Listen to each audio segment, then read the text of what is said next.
Everyone, welcome back. आप सभी का एक बार फिर से स्वागत है। मैं हूं पीहू और आप देख रहे हैं यूट्यूब का channel exam post. I hope doing really well. आप सब अच्छे होंगे और अच्छे से पढ़ाई कर रहे होंगे। हम कर रहे हैं एनसीईआरटी 6th क्लास की पॉलिटी और इसका नेक्स्ट चैप्टर है 8th, जिसका नाम है ग्रामीण क्षेत्र में आजीविका।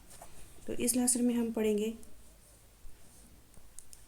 जो हमने पिछले पार्ट में पढ़ा, उसमें हमें विविधता के बारे में देखा।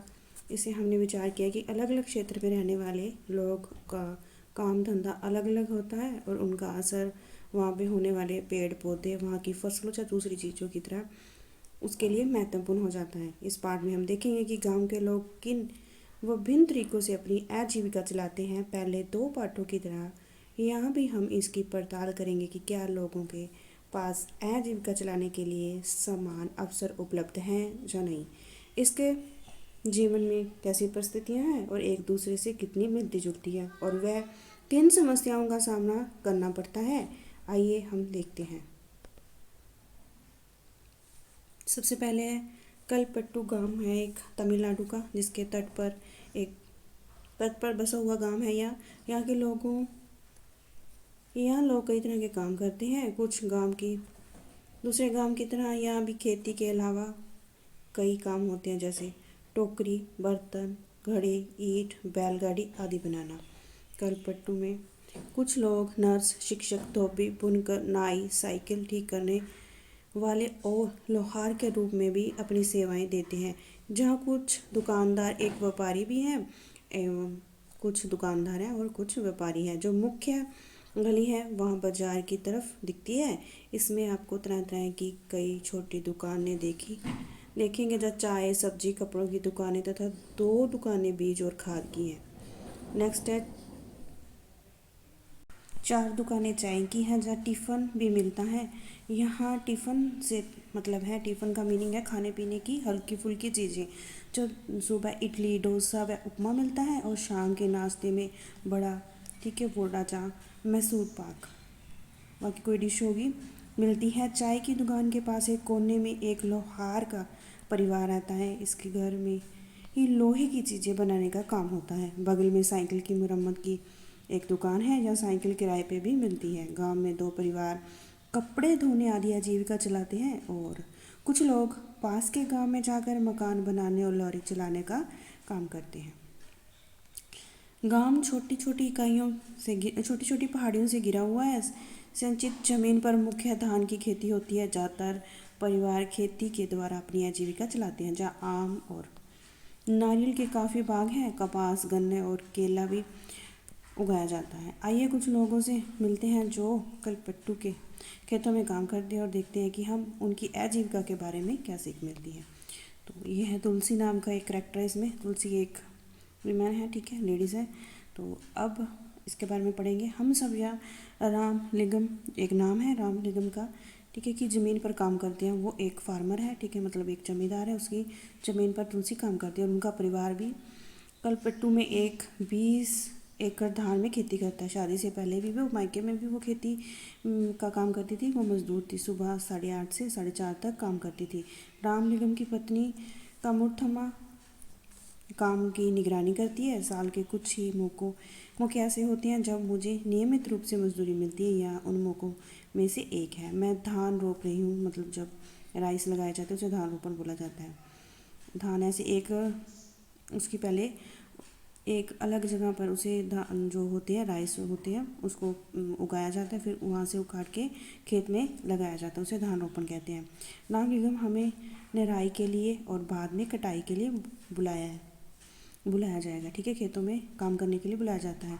जब मैं कम उम्र की थी तो निगराई कटाई का काम आसानी से कर लेती थी, लेकिन अब जैसे जैसे उम्र हो रही है झुककर काम करना और देर तक पानी में पैर डुबाए रखने से काफ़ी तकलीफ़ होती है। रामलिंगम एक दिन में 40 रुपये मजदूरी देता है। मेरे गाँव में मजदूरी के रेट से यह थोड़ा कम है, फिर भी मैं मजदूरी के लिए यहीं आती हूँ। रामलिंगम पर मुझे भरोसा है कि काम के बाद वह मुझे ही बुलाएगा। बाकी लोगों की तरह वह आसपास के गांव में सस्ते मजदूर ढूंढने नहीं जाता, ठीक है। तो ये एक लेडीज़ है जो एक गांव में रहती है और वो बता रही है कि वो कैसे खेत में काम करके अपनी आजीविका चलाती है। मेरा पति रमन भी एक मजदूर है। हमारे पास कोई ज़मीन नहीं है। साल के इन महीनों में वे खेतों में कीड़े मारने की दवा छिड़काव करते हैं। ठीक है, पेस्टिसाइड जो होती है। जब खेत में कोई काम नहीं होता तो उसके पास खाने जो पास वाली खान है पत्थर की, वह जहाँ नदी में बालू ढोने का काम करता है। यह पत्थर और बालू पास के गांव के मकान बनाने के लिए ट्रक से ले जाया जाता है। खेत में काम करने के अलावा मैं घर का सारा काम करती हूँ। मैं घर के सबके लिए खाना बनाती हूँ, कपड़े धोती हूँ और सफाई करती हूँ। दूसरी औरतों के साथ जाकर जंगल में लकड़ियाँ भी लाती हूँ। गाँव में करीब 1 किलोमीटर दूर बोरवेल है जहाँ से पानी लेकर आती हूँ। मेरा पति घर का सामान जैसे साग सब्जी खरीदने में मेरी मदद करता है। अब जी उसने बताया हुआ है वो कैसे कैसे काम मिलता है। बीड़ा जमा करना, रुपाई करना, निराई करना, कटाई करना, जनवरी फरवरी मार्च ये खाली छोटा है। लेकिन अब जो जनवरी फरवरी मार्च है ना, अब सब्जियों का सीज़न है। ठीक है, जैसे पत्ता गोभी हो गई, साग हो गए, छोटी छोटी सब्जियां, ऐसे चल रहा है इसका सीज़न। ठीक है, हम 2 बेटियां, हमारे जीवन की खुशी है। उनकी 2 बेटियां जो उनके जीवन की खुशी है। दोनों ही स्कूल जाती हैं। पिछले साल एक बेटी बीमार पड़ गई थी तो उसे शहर के पास के हॉस्पिटल में लेके गए थे। उसके इलाज के लिए रामलिंगम से उधार लिया था, तो उसे उधार को चुकाने के लिए हमने अपनी जो गाय थी वो बेचनी पड़ी इनको। जैसे ही आपने तुलसी की कहानी में पढ़ा है कि ग्रामीण इलाकों में गरीब परिवार का बहुत सारा समय, पानी और जल वन की लकड़ी जलाने वाली जो लकड़ी होती है उसको इकट्ठा करने में और चारा जानवरों के चारे में बीत जाता है। इन कामों से कोई पैसा नहीं मिलता, लेकिन गरीब परिवार के ये काम महत्वपूर्ण हो जाता है। वह मजदूरी से जो थोड़ा पैसा कमाते हैं उससे गुजारा नहीं होता। घर चलाने के लिए, ज़िंदगी बसर करने के लिए इन कामों को करना पड़ता है। हमारे देश में ग्रामीण परिवारों में से करीबन 40% खेत खलिहान मजदूर। ठीक है, ये इम्पोर्टेंट है। ये पूछे तो हमारे देश में कितने परिवार के खेत खलिहान है, तो 40% के। ठीक है, 40% के खेत खलिहान और मजदूर है। कुछ के पास ज़मीन के छोटे छोटे टुकड़े हैं, बाकी तुलसी की तरह भूमिहीन है। कई बार जब पूरे साल उन्हें काम नहीं मिल पाता तो वह मजबूरन काम की खोज में दूर दराज के इलाकों में जाना पड़ता है। इस तरह यह पलायन कुछ समय और विशेष मौसम में ही होता है। अब एक शेखर है, इसके बारे में पढ़ते हैं। हमें यह धान अपने घर लेकर जाना है। मेरे परिवार कभी कभी फसलों की कटाई पूरी की है। हमारे पास बस 2 एकड़ ज़मीन है। हम अपने खेत का सारा काम खुद कर लेते हैं। मैं कई बार कटाई के समय दूसरे छोटे किसानों की मदद लेता हूँ और बदले में उनके खेतों से कटवाई करवा लेता हूँ। व्यापारी मुझे उधार पर बीज खाद देते हैं, जिसे चुकाने के लिए मुझे थोड़ा कम दामों में उन्हें धन बेचना पड़ता है। अगले ठीक है, तो वो बोलते हैं कि मैं किसी व्यापारी से बीज और खाद उधार पे लेता हूँ।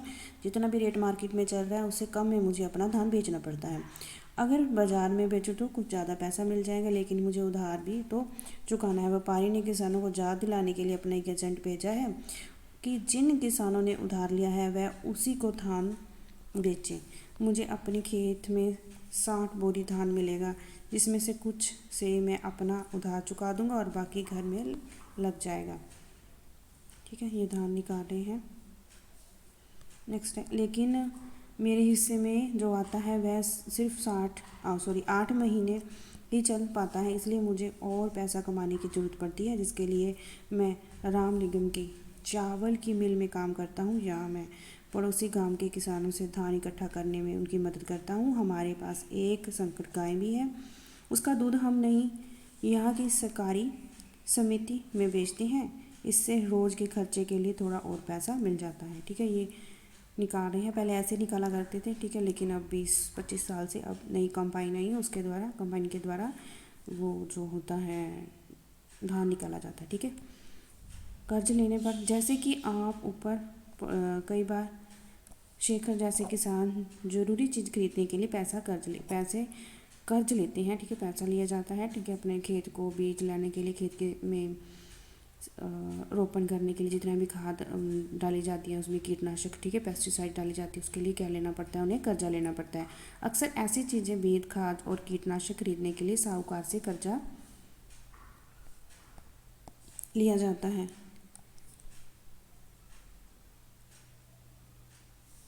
ठीक है, ये क्वेश्चन पूछ रखे हैं बीच में। अगर बीज अच्छी किस्म का नहीं हो तो फसल में कीड़ा लग जाएगा, तो पूरे साल जो फसल होगी वो बर्बाद हो जाएगी। बारिश पूरी नहीं हुई पूरी न होने पर भी फसल खराब हो जाती है। ऐसी स्थिति में किसान अपना उधार नहीं चुका पाता। कई बार परिवार चलाने के लिए उन्हें पैसा कर्ज के तौर पर लेना पड़ता है। नेक्स्ट है, जल्दी ही कर्जा बढ़ जाता है कि किसान कितना भी कमा ले वह उसे चुका नहीं पाता। ऐसी स्थिति में कहते हैं कि किसान कर्जे तले दब जाता है। पिछले कुछ सालों में यह किसान की विपदा का मुख्य कारण बन गया है। कई क्षेत्रों में किसानों ने कर्जे के बोझ से दबकर आत्महत्या कर ली है। रामलिंगम और करुणाथम, ठीक है, ये हस्बैंड वाइफ है, रामलिंगम और करुथम, ठीक है। जमीन के अलावा रामलिंगम के परिवार के पास एक चावल की मिल है और बीज व कीटनाशक बेचने के लिए एक दुकान है। चावल की मिल में उन्हें कुछ अपना पैसा लगाया और थोड़ा सरकारी बैंक से कर्ज लिया। वह कलपट्टू और आसपास के गांवों में से ही धान खरीदते हैं। मिल का चावल आसपास के शहरों के व्यापारी को बेचते हैं। जो अपना धान है वो आसपास के खेतों से खरीदता है और शहर के व्यापारियों को बेच देता है। उससे उसकी अच्छी खासी कमाई होती है। भारत के खलिहान, जो खेत खलिहान है, मजदूर और किसान। कलपट्टू गांव में तुलसी की तरह खेत में मजदूरी करते हैं। शिखर की तरह छोटे किसान हैं जो रामलिंगम के बड़े किसान, ठीक है, कुछ छोटे किसान हैं, कुछ बड़े किसान हैं और कुछ तुलसी की तरह जो काम करते हैं खेतों में। भारत में 5 ग्रामीण परिवारों में से 2 खेत खलिहान मजदूर हैं। ऐसा सभी परिवार अपनी कमाई के लिए दूसरों के खेतों पर निर्भर करना पड़ता है। इनमें से कई भूमिहीन हैं और कईयों के पास जमीन के छोटे छोटे टुकड़े हैं। शेखर जैसे छोटे किसान को लें तो उनकी ज़रूरतों के हिसाब से खेती बहुत ही छोटी पड़ती है। भारत में 80% किसान यही हाल में है। भारत में केवल 20% किसान रामलिंगम जैसे बड़े किसानों की श्रेणी में आते हैं। ऐसे किसान गांव की अधिकतर ज़मीन पर खेती करते हैं। उनकी उपज का बहुत बड़ा भाग बाजार में बेचा जाता है। कई बड़े किसान ने अन्य काम धंधे भी शुरू किए हुए हैं, जो दुकान चलाना, सूद पर पैसे देना, छोटी छोटी फैक्ट्री चलाना आदि। हमारे कलपट्टू में होने वाली खेती के बारे में पढ़ा है। ग्रामीण क्षेत्र में खेती के साथ साथ लोग जंगल की उपज और पशु आदि पर निर्भर रहते हैं। उदाहरण के लिए मध्य भारत के कुछ गांव में खेती और जंगल की उपज पर भी आजीविका के महत्वपूर्ण साधन है। महुआ बनाने, तेंदुओं के पत्ते इकट्ठा करने, शहद निकालने और उन व्यापारी को बेचकर जैसे अतिरिक्त आय में मदद करता है। इसी कारण सहकारी समिति को पैसा पास के गांव के लोगों को दूध बेचना भी कई लोगों की आजीविका कमाने का मुख्य साधन है। समुद्र तटीय इलाकों में हम देखते हैं तो पूरे गांव मछली पकड़ने में लगा हुआ। आइए करुणा और परिवेलन और एक अरुणा है, ये भी हस्बैंड वाइफ है, इनकी स्टोरी है मछली पकड़ने की। परिवार के बारे में थोड़ी और जान लेते हैं। जय परिवार कलपट्टू के पास पंदुपेट नामक एक गांव में रहता है। तो चलिए, ये है मछली पकड़ रहे हैं अरुणा और परिमल। तो ये दोनों हस्बैंड वाइफ है। तो थोड़ी दूर है, जो समुद्र किनारे पर एक गांव है, मछली पकड़कर अपनी जीविका चलाते हैं। उनके घर समुद्र के पास होता है और यह चारों ओर जल और कैटरामेन। जो कैटरामेन है वो पता क्या है, वो मछुओं की खास तरह की छोटी नाव है, ठीक है, जिसे मछली पकड़ते हैं उस तरह की छोटी नाव है, कैटरामैरन।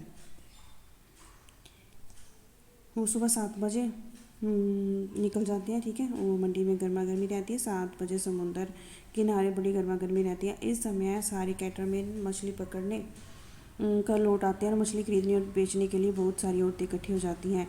मेरा पति, जो उनका पति है परिमेल, तो मेरा भाई और जीजा, तो वो भी मछली पकड़ने का काम करती हैं।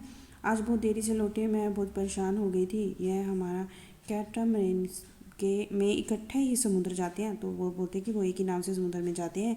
उन्होंने बताया कि आज वे तूफान में फंस गए थे। आज जो मछलियाँ पकड़ी गई हैं उसमें से मेरे परिवार के लिए कुछ मछलियाँ एक तरफ उठा कर रख ली, बाकी मैं नीलामी के लिए दे दूँगी। इस नीलामी में जो पैसे मुझे मिलते हैं वो 4 भागों में बढ़ जाता है। 3 हिस्से उन लोगों के जो मछली पकड़ते हैं और बाकी हिस्सा उसे मिलता है। नाव और जाल वगैरह होते हैं, ठीक है, जिनके नाव और जाल वगैरह होते हैं, क्योंकि जो बोट है वो इंजन हमारा है, तो उसका भी हिस्सा उन्हें मिल जाता है। इसे बैंक में से उधार लेकर एक इंजन खरीदा है जो कैटामैरन, ठीक है, कैटामैरन में लगाया गया है।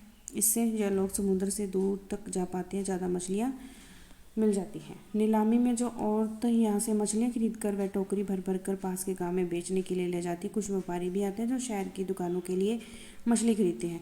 दोपहर 12 बजे तक ही नीलामी का काम निपटा पाती हूँ। शाम को मेरे पति और बाकी रिश्तेदार मिलकर जाल को सुलझाते हैं और उसकी मरम्मत करते हैं। कल सुबह सुबह 2 बजे वे फिर समुद्र के तट चले जाएंगे। हर साल मानसून के दौरान करीबन 4 महीने तक समुद्र में जा नहीं पाते। जो स्थानीय बाजार है जहाँ मछली पकड़ी जा रही है, ठीक है, क्योंकि यहाँ मछली के प्रजनन का समय होता है। इस महीने में व्यापारियों से उधार लेकर अपना गुजारा चलाता है। यही कारण है कि बाद में हमें मजदूरी में उसी व्यापारी को मछलियाँ बेचनी पड़ती हैं जिसे हमने खुद नीलामी नहीं कर पाते। वह खाली महीने काटना सबसे मुश्किल होता है। पिछले साल सुनामी के कारण हमारा बड़ा नुकसान हुआ है। ग्रामीण क्षेत्रों में आजीविका के साधन। ग्रामीण क्षेत्र में लोग अपनी आय विभिन्न तरीकों से कमाते हैं। कुछ खेती बाड़ी करके तो कुछ अन्य काम करके आजीविका चलाते हैं। खेती में कई तरह के काम शामिल होते हैं। वह खेत तैयार करना, रोपाई करना, बुआई करना, निराई करना और कटाई करना। और फसल अच्छी हो तो उसके लिए हमें प्रकृति पर निर्भर रहना पड़ता है। इसलिए तरह से जीवन ऋतुओं के इर्द गिर्द ही चलता है। बुआई और कटाई के समय लोग काफ़ी व्यस्त रहते हैं और दूसरे समय काम का बोझ कम रहता है। देश में अलग अलग क्षेत्रों में ग्रामीण लोग अलग अलग तरह की फसलें उगाते हैं। फिर भी हमें उनके जीवन की परिस्थितियों में और उनकी समस्याओं में काफ़ी समानताएं पाते हैं। जो जो लोग हैं जैसे ज़िंदगी बसर करते हैं और कितना पैसा कमाते हैं वह इस बात पर निर्भर करता है कि वह किस ज़मीन को जोतते हैं, वह कैसी है। कई लोग उस ज़मीन पर मजदूरी करते हैं के रूप में निर्भर रहते हैं। ज़्यादातर किसान अपनी ज़रूरतों को पूरा करने के लिए बाज़ार में बेचने के लिए फसल उगाते हैं। कुछ किसानों को अपनी फसल उन व्यापारियों को बेचनी पड़ती है जिनसे वह पैसे उधार लेते हैं। गुजर बसर करने के लिए कई परिवारों को काम की खातिर उधार लेना पड़ता है और फिर तब लेना पड़ता है जब उनके पास कोई काम नहीं रहता। ग्रामीण क्षेत्रों में कुछ परिवार ऐसे हैं जो बड़ी बड़ी जमीन, व्यापार और अन्य काम धंधों पर फल फूल रहे हैं। फिर भी ज़्यादातर किसान छोटे खतिहान मजदूर, मछली पकड़ने वाले परिवार और गांव में हस्तशिल्प का काम करने वाले लोगों को पूरा सा रोजगार नहीं मिल पाता। तो ये था क्वेश्चन, तो ये था लेसन, ठीक है, इसके ये क्वेश्चन है। तो ये समुद्र तट के किनारे लोगों का जीवन कैसा है और एक गांव में लोग कैसे रहते हैं, तो उनकी आजीविका के बारे में बताया गया था। वो क्या कमाई करते हैं, क्या खाते हैं और कैसे वो लोग काम करते हैं, अपना बजर गुजर करते हैं। आई होप आपको समझ में आ गया होगा। सब अच्छा लगा हो तो like, share and subscribe, comment करके बताना क्लास कैसी लगी। Thank you everyone, this is Piyu signing off, take care.